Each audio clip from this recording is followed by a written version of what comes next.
अस्सलाम वालेकुम स्टूडेंट्स।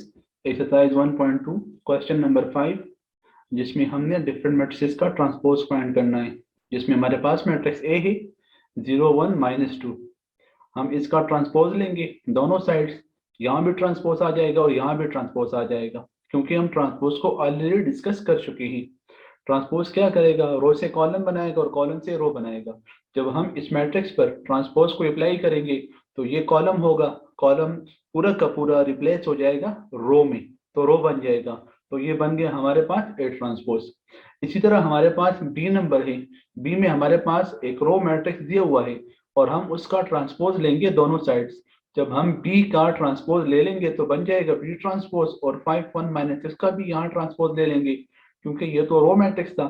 तो रो मैट्रिक्स कन्वर्ट हो जाएगा एक कॉलम मैट्रिक्स में, क्योंकि ये रो जो होगा ये पूरा का पूरा कन्वर्ट हो जाएगा कॉलम में।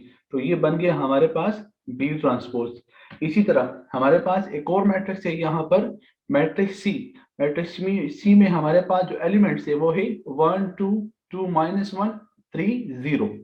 अब हम इसका भी ट्रांसपोज फाइंड करेंगे, क्योंकि ये हमारे पास एक रेक्टेंगुलर मैट्रिक्स है। तो जब हम ट्रांसपोज लेंगे, taking transpose on both sides, इसी मैट्रिक्स का सी ट्रांसपोज बन जाएगा इज इक्वल टू 1 2 2 -1 और 3 0 का भी यहाँ पर ट्रांसपोज बन गया। जब हम ट्रांसपोज लेंगे तो ये जितनी भी रोज हमारे पास होगी ये सारी की सारी कन्वर्ट हो जाएगी कॉलम में। यहाँ पर 1 2 रो 1 था तो उससे हमारे पास कॉलम बन गया, 2 -1 रो नंबर 2 था तो उससे हमारे पास इधर कॉलम नंबर 2 बन गया, और यहाँ पर 3 0 रो नंबर 3 था तो उससे यहाँ पर हमारे पास बन गया कॉलम 3। तो हम यहाँ देख सकते हैं कि जितनी भी इसमें रोज थी उनसे कॉलम बन गए, और जो कॉलम थे उनसे यहाँ पर रो बन गई।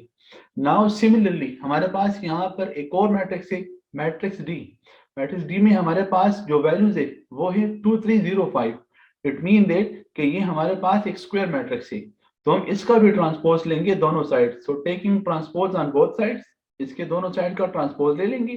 ट्रांसपोज लेने के बाद हम यहाँ देख सकते हैं कि 2 3 और 0 जो 5 था, यहाँ पर 2 रोज और 2 कॉलम्स थे। तो ये रो जो होगा ये कन्वर्ट हो गया यहाँ पर कॉलम में, और इसी तरह ये रो भी कन्वर्ट हो गया यहाँ पर कॉलम में। और जो कॉलम्स थे द कॉलम कन्वर्ट टू रो, और जो कॉलम थे हमारे पास उनसे यहाँ पर रो बन गई है। तो हम पहले ट्रांसपोज को डिस्कस कर चुके थे कई दफा कि हमारे पास ट्रांसपोज क्या होता है। ट्रांसपोज हमारे पास रो से कॉलम बनाता है और कॉलम से रो बना लेता है। whenever we convert row to column and column to row then it is called transpose of a matrix। अब यहाँ पर हमारे पास मजीद दो पार्ट से, पार्ट नंबर ई और पार्ट नंबर एफ, दोनों हमारे पास स्क्वायर मैट्रिक्स है। तो ये स्टूडेंट्स आप लोगों के लिए असाइनमेंट के तौर पर आप लोगों ने इन दोनों को हल करना है, जिस तरह हमने ए बी सी और डी को हल किया। ओके स्टूडेंट्स, इंशाल्लाह अगले लेक्चर में हम एक और क्वेश्चन के साथ हाजिर होंगे। अल्लाह हाफिज।